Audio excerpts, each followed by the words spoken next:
सर्वसुरार्चितलिङ्गं निर्मलभासितशोभितलिङ्गम्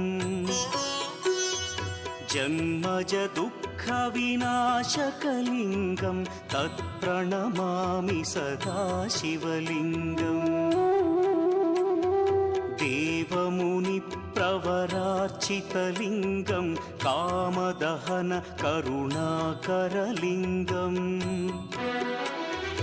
रावणदर्पविनाशकलिङ्गं तत्प्रणमामि सदा शिवलिङ्गम्